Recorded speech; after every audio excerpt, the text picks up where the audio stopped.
Attention, attention, la pandémie de Covid-19 n'est pas encore terminée. Le virus circule toujours. Des morts et des cas graves sont régulièrement enregistrés. Que faire pour ne pas contracter le virus? Il faut respecter les gestes barrières, c'est-à-dire porter systématiquement le masque en tout lieu public et dans toutes les situations à risque. Éviter les regroupements. Observer la distance de sécurité d'1 mètre au moins entre individus. Se laver fréquemment les mains à l'eau et au savon ou les désinfecter avec du gel hydroalcoolique. Nettoyer régulièrement les surfaces ou objets avec lesquels les mains peuvent être en contact, à savoir table, téléphone portable, poignée de porte, volant ou guidon lorsqu'on n'est pas seul à conduire les véhicules ou que les objets sont manipulés par plusieurs utilisateurs. Pour tout savoir sur l'épidémie du coronavirus au Bénin, rendez-vous sur le site web www.gouv.bj/coronavirus. Ceci est un message du gouvernement de la République du Bénin. Le parti Union démocratique pour un Bénin nouveau rend hommage à ses militants et à ses partenaires de la presse. Après la présidentielle, la présidente du parti les a invités à un déjeuner. C'était hier mercredi. Un réseau de hors-la-loi a été démantelé dans le département de la Liborie. Plus de 20 engins de roues ont été retrouvés après cette opération de la police républicaine.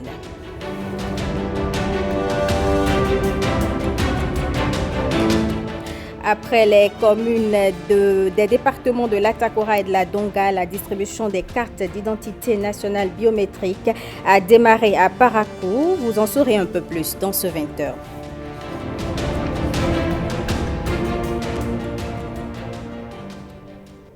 Bonsoir à tous et bienvenue au journal. La victoire par KO du duo Talent Talata est le fruit d'un bilan élogieux qui force l'admiration. Dans le reportage qui va suivre, Jérôme Mungbo revient sur quelques faits et actions phares. Regardez.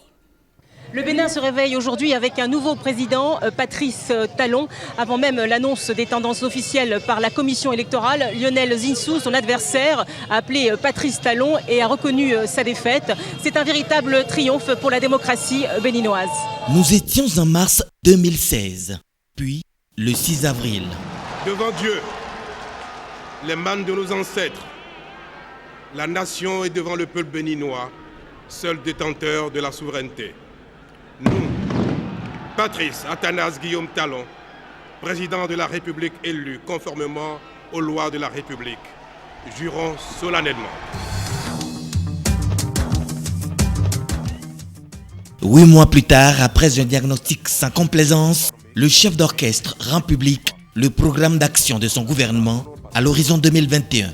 Le Bénin révélé, c'est 9 039 milliards de francs CFA à mobiliser pour réaliser 45 projets phares répartis dans 3 piliers majeurs et 9 secteurs stratégiques. Ce PAG, sitôt qualifié de maquette, déploie les faisceaux d'exécution sur fond de rigueur dans son application. Moins de 5 ans plus tard, des résultats appréciables sont perceptibles dans plusieurs secteurs. Entre autres, de 6, le Bénin passe désormais à 12 départements.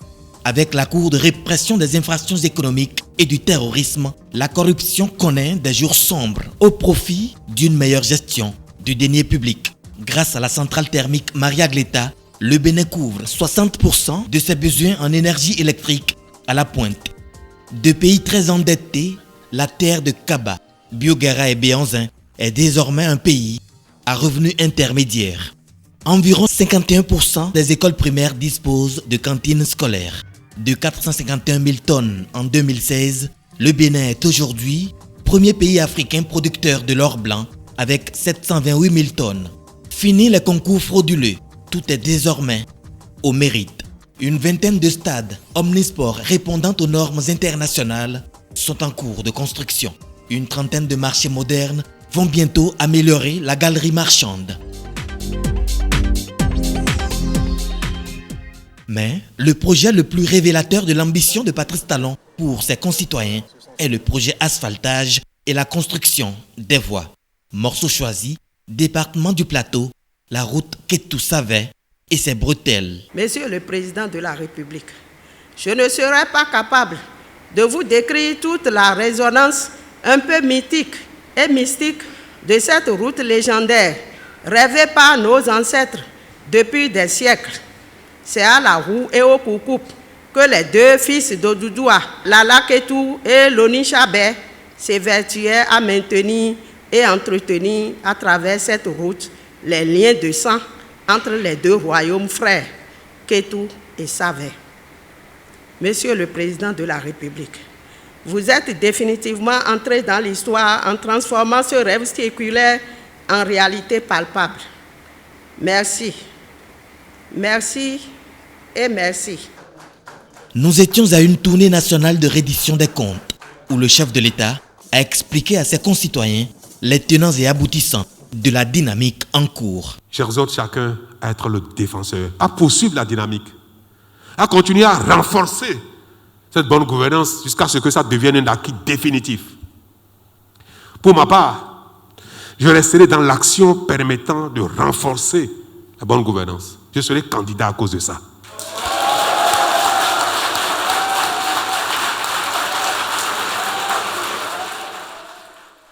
Les logos.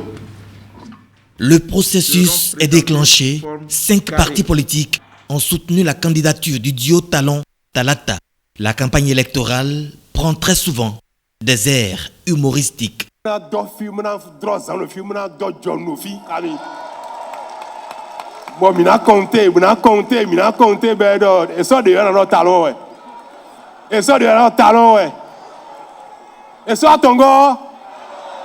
Enego, Atongo, O Tantongo, Tenengo, O Golo, O Gomina Jodorie, O Gomina Ia, et Taraminjajo. Sans surprise, avec plus de 80% des suffrages exprimés pour un taux de participation de plus de 50%, le duo Talon-Talata est plébiscité après un scrutin historique. Définitivement élu dans les fonctions respectives de président de la République et de vice-présidente de la République, M. Patrice Athanase Guillaume Talon et Mme Mariam Tchabi Talata. C'est pour toute une première fois dans l'histoire du Bénin qu'on ait organisé des élections présidentielles sans distribuer des sacs de riz et de l'argent aux populations. Mais elles sont sorties. Ça veut dire simplement que le président Talon a gagné son pari. Mais pour les 5 ans à venir, que propose Patrice Talon à ses concitoyens pour définitivement entrer dans l'histoire? Sur le chemin du développement, nous ne nous arrêterons plus. C'est une assurance du bâtisseur sur le préambule de son programme 2021-2026 intitulé « Le développement, ça y est ». Pour ce nouveau quinquennat, la ceinture de chacun pourrait se desserrer. Le Bénin est un grand peuple.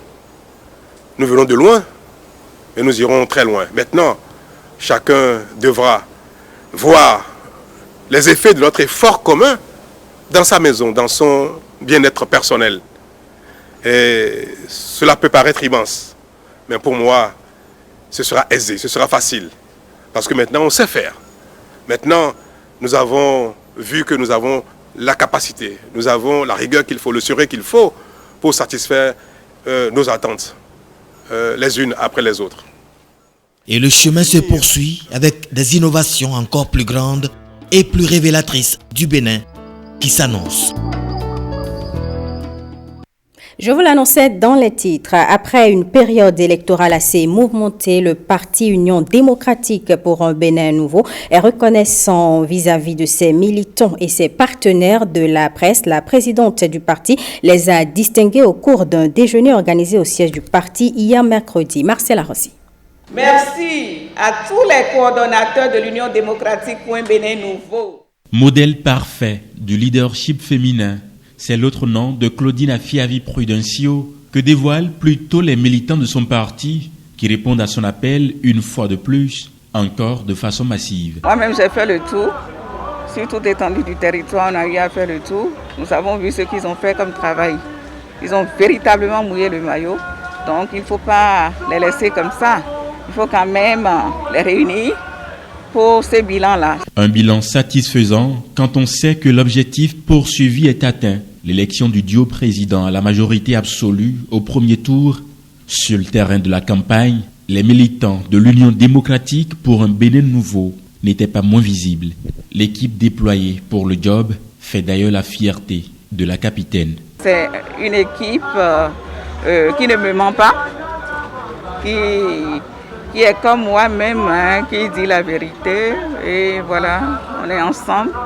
Je ne les abandonnerai pas. Ils l'ont entendu et ne semblaient d'ailleurs pas en avoir le moindre doute quand ils expriment leur satisfaction et leur joie d'emprunter le chemin tracé par leur leader. Ensemble, nous avons affronté bien de situations complexes et à chaque fois, avec votre expérience, nous en sommes sortis grandis.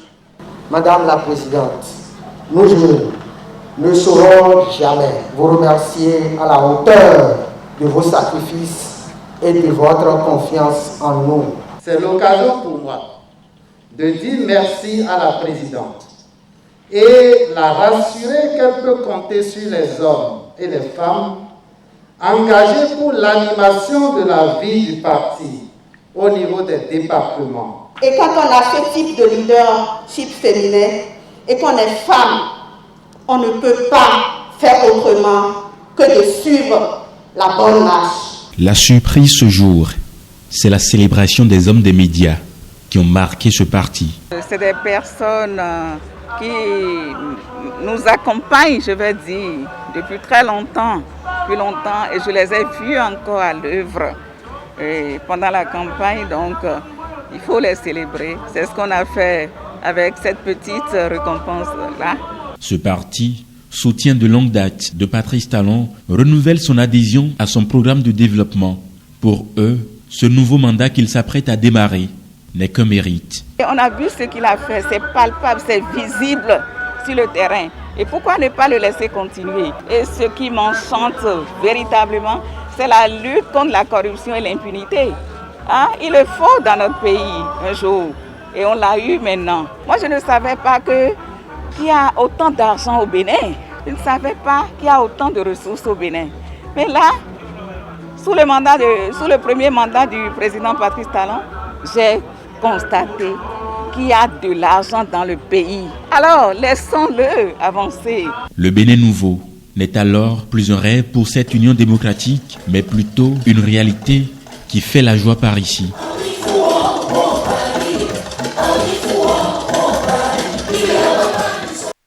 Nouvelle réaction d'une organisation de la société civile dans le cadre du débriefing du processus électoral au Bénin. L'ONG SUSMEC a fait une déclaration de presse sur le scrutin du 11 avril à Cotonou. Déclaration au terme de laquelle de nombreuses recommandations ont été formulées. Je vous propose de suivre un extrait de la déclaration au micro de Nicanor Kovi et de Patrick Nimavo.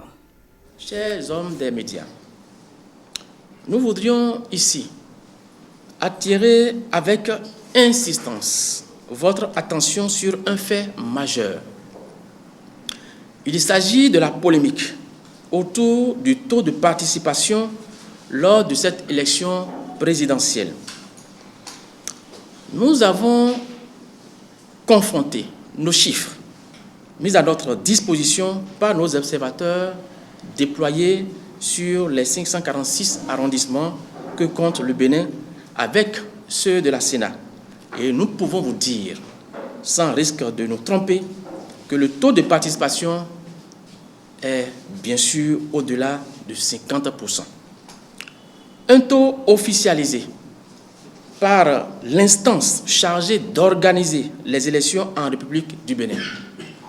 C'est simplement vous dire que nous sommes totalement en phase avec la Sénat. Au titre des recommandations, renforcer le professionnalisme des forces de l'ordre pour la maîtrise des violences en période électorale. À l'endroit des partis politiques et du peuple béninois, l'ONG recommande éviter le recours à la violence pour la préservation de la paix et de l'unité nationale. Promouvoir l'esprit de la nation et de patriotisme. Dans le reste de l'actualité, il y a eu audience à la Haute Cour de justice. Le nouveau président de la Cour suprême a été reçu par la présidente de l'institution, une visite qui s'inscrit dans le cadre des prises de contact que le président de la Cour suprême effectue depuis quelques jours. Comme vous pouvez l'imaginer, au-delà de la courtoisie républicaine, au-delà des civilités, nous avons échangé, Madame le président de la Haute Cour de justice et moi-même, des questions qui touchent au meilleur fonctionnement de cette haute cour, dont je deviens membre en ma qualité de président de la Cour suprême.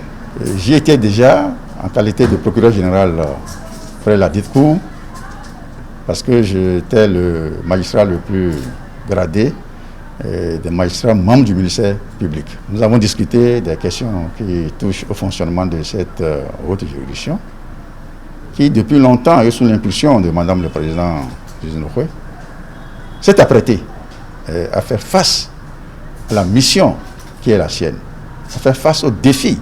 La Haute Cour de justice est l'une de ces institutions que notre Constitution a intégrées à notre dispositif institutionnel, de façon à ce que nul ne soit au-dessus de la loi. La Cour, elle est prête à accomplir sa mission, mais vous savez que certaines contingences législatives empêchent, depuis sa création, que cette Cour se mette véritablement au travail. Nous avons discuté, nous avons échangé, nous ferons des recommandations acquis de droit pour que cette Cour devienne véritablement opérationnelle. Ensuite, nous avons échangé, nous sommes tous membres d'une association africaine, l'Association africaine des hautes juridictions francophones. Nous avons échangé sur le devenir de cette association, sur son meilleur fonctionnement, puisque c'est le Bénin qui abrite le siège. Nous sommes 3 hautes juridictions béninoises à en être membres.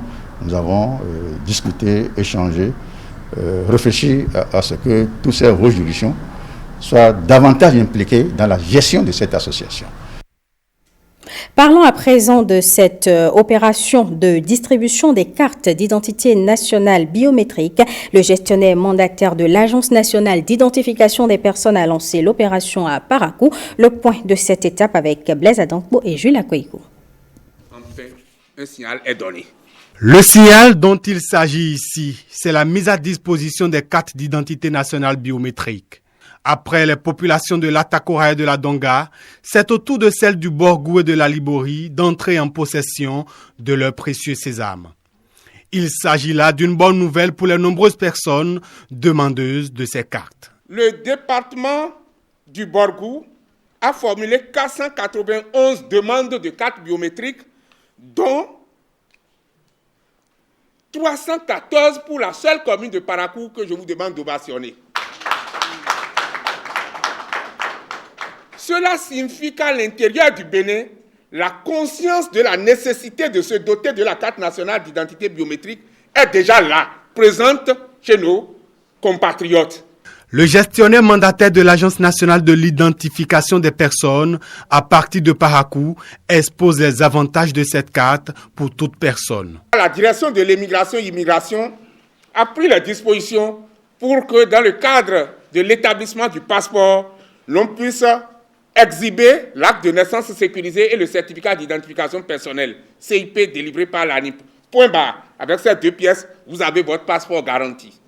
Cyril Goubedji dévoile également les autres dispositions prises par le gouvernement pour permettre à tous d'avoir sa carte d'identité nationale biométrique. Et je peux vous dire que l'Agence nationale de la protection sociale, ANPS, qui a un autre outil opérationnel mis en place par le gouvernement, a signé avec l'Agence nationale d'identification des personnes une convention pour la confection d'1 million de cartes nationales d'identité biométrique pour la population pauvre.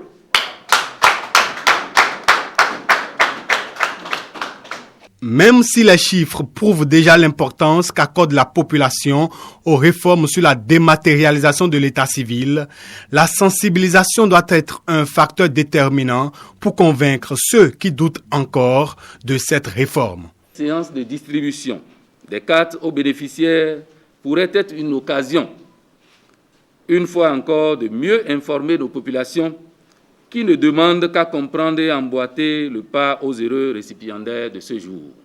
C'est le lieu de saluer l'engagement du chef de l'État à dynamiser le processus d'enregistrement intégré des faits de l'état civil dans notre pays et d'exprimer les remerciements des populations du département de Borgou au gouvernement. Que les gens puissent comprendre que la carte nationale d'identité biométrique, ce n'est pas du luxe inutile, mais c'est du luxe nécessaire pour le développement socio-économique du Bénin. Après cette cérémonie officielle, les personnes concernées par cette vague de distribution peuvent se rendre dans les unités de l'ANIP au niveau de leur mairie pour le retrait de leur carte d'identité nationale biométrique. Pendant ce temps, le Centre du roi Salman d'Arabie Saoudite pour le secours et les actions humanitaires a, par l'entremise de l'Organisation humanitaire pour l'entraide islamique au Bénin, offert des vivres aux musulmans démunis, une façon de les accompagner durant la période de jeûne. Compte rendu. 2726 kits alimentaires, c'est le don du gouvernement saoudien au peuple frère et ami du Bénin. Il est destiné en cette période de jeûne du Ramadan aux fidèles musulmans vivant dans un état de nécessité. Plus de 15 000 bénéficiaires ont été ciblés sur toute l'étendue du territoire national et l'Organisation humanitaire pour l'entraide islamique au Bénin est le bras opérationnel de cette vaste campagne de distribution de vivres. S'il y a un message à lancer, c'est de remercier nos donateurs qui ont pensé à nous dans ce mois béni, surtout le moment que traverse le monde entier avec la Covid-19 et que vous voyez que joindre les deux bouts, c'est pas facile. Et quand en mois de Ramadan encore, vous savez que les gens, c'est pas facile. C'est pour cela qu'ils ont pensé à nous. Pour le gouvernement béninois, ce geste voulu par le roi Salman d'Arabie Saoudite est à saluer au regard de sa portée sociale. L'épreuve du jeûne de cette année est accentuée, voire exacerbée par les conséquences de la pandémie de la Covid-19 sur la vie des populations en général et particulièrement celle des populations vulnérables. Je voudrais, au nom du ministre des Affaires sociales et de la microfinance, vous dire merci pour cette attention particulière que vous portez à cette population vulnérable. Une population cible que le ministère accompagne également. Nos remerciements à l'endroit de Sa Majesté le roi d'Arabie Saoudite et son fils. Nos remerciements au chef de la délégation et à tous les membres qui ont fait une si longue route pour exprimer cette solidarité envers le peuple béninois. L'Union islamique du Bénin se réjouit aussi de cette action humanitaire. L'UIB, par ma voix, présente ses remerciements et celles de toute la communauté musulmane du Bénin à l'endroit des heureux donateurs. Que le Tout-Puissant nous préserve. Ces aides, chaque fois, tombent à pic. Parce que, tel que vous pouvez le voir, les populations sont dans le besoin immense. Ça va nous aider, on va faire carême sans souci. Ça va nous aider aussi, on va régler nos familles qui sont dans la maison. Après Cotonou, plusieurs autres localités du Bénin vont aussi recevoir la délégation de l'Organisation humanitaire pour l'entraide islamique au Bénin et de ses partenaires saoudiens pour le même acte de générosité. Un réseau de hors-la-loi qui avait l'habitude de déposséder les populations dans des communes de la Liborie a été démantelé. 28 motos ont été retrouvées après la série d'interpellations et de perquisitions à mettre à l'actif de la police républicaine. Bertin Adimi, Igor Ayosso. Loin d'être des motos en fourrière ordinaire, ces engins garés ici représentent le fruit d'une vaste opération de la direction départementale de la police républicaine de la Liborie. Elle fait suite à une recrudescence des cas de vol de motos dans l'ensemble des communes du département. Avec cette recrudescence, ensemble avec mes collaborateurs, nous avons mis en place un dispositif. C'est ainsi que le 3 avril dernier, le commissariat de Gounaru a pu intercepter un groupe de voleurs. Ils venaient d'arracher des motos. On les a pris, la procédure a été faite. Notre dispositif étant toujours en place, le 16 avril dernier, c'est le tour de Gounaru de prendre encore un groupe. Gounaru, c'est un arrondissement de la commune de Gorgounou. Avec l'opération de Gorgounou, il y a un certain nombre de noms qui nous sont revenus. Alors on a sauté dessus. Et le samedi qui a suivi, le samedi 17, on a procédé à des interpellations, on a procédé à des perquisitions. Cette stratégie a permis de mettre la main sur ces 4 individus repris de justice, récidivistes et membres d'un vaste réseau tristement célèbre. Ils sont très organisés. C'est vrai, ils ne braquent pas, mais c'est la distribution. Ils sont au niveau de toutes les communes, ils ont des mécaniciens, ils ont des gens qui fournissent les pièces de moto, ils ont tout l'arsenal qu'il faut pour changer tout ce qu'il faut afin que ces motos volées se retrouvent au-delà du territoire national. Donc dès qu'ils mènent leur opération facilement, les motos sont envoyées vers ces pays-là. Le directeur départemental de la police républicaine de la Liborie et ses éléments sont plus que décidés à en découdre avec ces brigands dont le cerveau, ici en blanc, est déjà appréhendé. Le coup de filet se poursuivra, rassure le commissaire divisionnaire de police Emmanuel Kodo, qui compte par ailleurs sur la collaboration de la population. C'est le lieu de les exhorter à faire de la coproduction de la sécurité une chose constante, une chose vivante.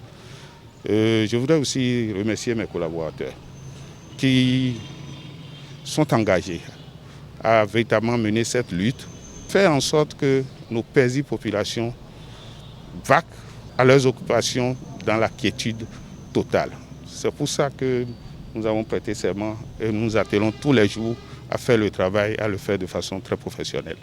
La police républicaine professionnelle au service de la population, l'engagement est là, affiché, doublé d'une détermination sans faille.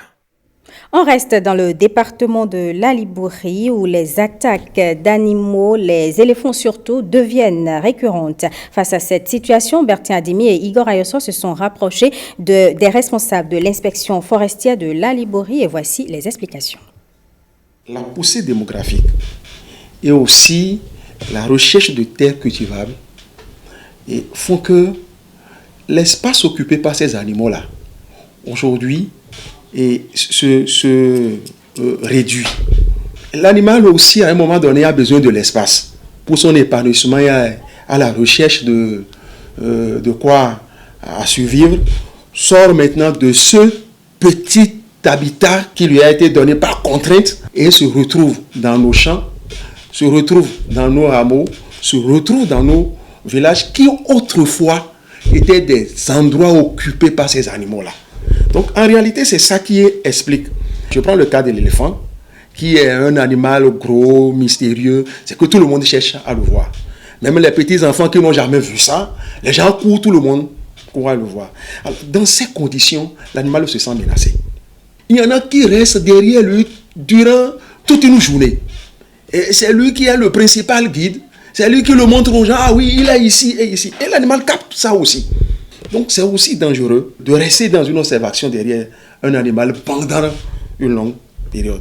Il y en a parfois, avec la nouvelle technologie, tout le monde a de portable derrière l'animal. Et vous regardez un seul animal où il y a vingtaine, quarantaine, toute une population derrière et puis tout le monde cherche à faire des photos. Dans ces conditions, l'animal aussi est perturbé. Et là, il devient dangereux pour nous. Si vous trouvez l'animal, vous voulez l'observer, ne restez pas trop proche de lui. À distance, observez et quittez vite partir. Et l'animal aussi va continuer son chemin. Nous avions rendu compte à la hiérarchie, les instructions ont été données pour la battue administrative. Et la battue administrative, c'est une opération ou une action organisée par l'administration en charge de la faune et qui consiste à éloigner d'abord l'animal. On cherche à le repousser dans son habitat naturel. C'est quand on fait tout ça, ce n'est pas possible, qu'on peut procéder maintenant à l'élimination de l'animal. On est allé sur le terrain en collaboration avec l'APN, où un survol a été effectué. L'animal a été repéré. Puis il faut avoir l'arsenal avant de mener l'opération. Alors donc, à 9h déjà, on était sur le terrain. Et toutes les fouilles ont été vaines. On a fait des survols.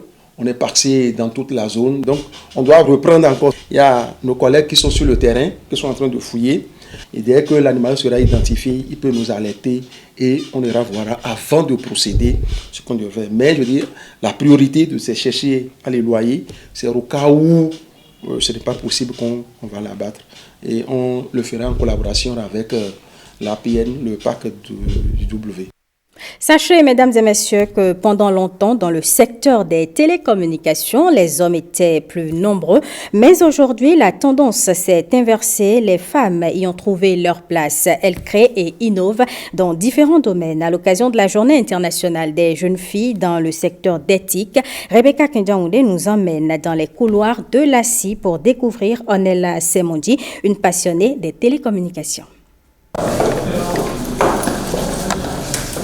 Ornella est jeune. Pourtant, c'est elle la responsable ici, dans ce centre de l'Agence des services et systèmes d'information. La jeune dame dirige une équipe de 5 hommes. Toute petite, Ornella Semondi rêvait déjà de faire carrière dans les télécommunications. Le choix a été fait sur les télécoms parce que mon frère que je suivais, lui, il était déjà architecte. Mais j'avais un autre frère un peu plus âgé qui était dans les télécoms. Donc moi, ma vision, c'était, puisque lui, il était encore un peu plus avancé que moi, c'est sûr, avec lui, je pourrais avoir beaucoup d'opportunités où je pourrais facilement m'ingérer avec son soutien dans le secteur d'éthique. Habituée à collaborer avec les hommes depuis les bancs du collège et de l'université, aujourd'hui, Ornella arrive à diriger son équipe sans difficulté. Pas question non plus de jouer à la patronne. Ici, le travail est plutôt participatif. Donc c'est avec un grand plaisir que je partage et que j'accepte leur partage aussi. Initiée par l'UIT, l'Union internationale des télécommunications en 2011, la journée de la jeune fille TIC conserve tout son sens, même des années plus tard. L'univers de la technologie est de plus en plus envahi par de jeunes femmes. Elles innovent, soit par la création de solutions digitales répondant aux difficultés des secteurs comme la santé, l'éducation ou encore le commerce, soit en travaillant aux côtés du gouvernement pour dématérialiser l'administration. Exerçant dans le secteur du numérique depuis plusieurs années déjà, cette jeune femme est convaincue que seule la passion et la volonté permettent de s'en sortir. Dès que ces deux conditions sont réunies, il n'y a aucun souci. Les portes sont là, tout est ouvert, tout est accessible. Tout est accessible. Aujourd'hui, la jeune fille a la possibilité de faire carrière dans les télécommunications. Plus besoin d'être forcément une férue des matières scientifiques pour plonger dans ces eaux. Béninoises, Béninois, la Covid-19 tue lorsque les cas positifs ne sont pas diagnostiqués à temps. Pour éviter d'en être victime, le dépistage précoce est la solution. Il est indispensable d'aller en consultation dès l'apparition du moindre symptôme. Pour rappel, les signes courants qui font penser à la Covid-19 peuvent être la fièvre, la perte du goût ou de l'odorat, l'éternuement, l'écoulement nasal, la toux, l'irritation de la gorge, les difficultés respiratoires, etc. Dès l'apparition de l'un quelconque de ces signes ou de plusieurs à la fois, rendez-vous immédiatement dans l'un des centres de dépistage ouverts sur toute l'étendue du territoire national ou dans un centre de santé ou appelez le numéro vert 136. Pour tout savoir sur l'épidémie du coronavirus au Bénin, rendez-vous sur le site web www.gouv.bj/coronavirus. Ceci est un message du gouvernement de la République du Bénin. Ce sera tout, mesdames et messieurs, pour ce journal que je vous remercie d'avoir suivi.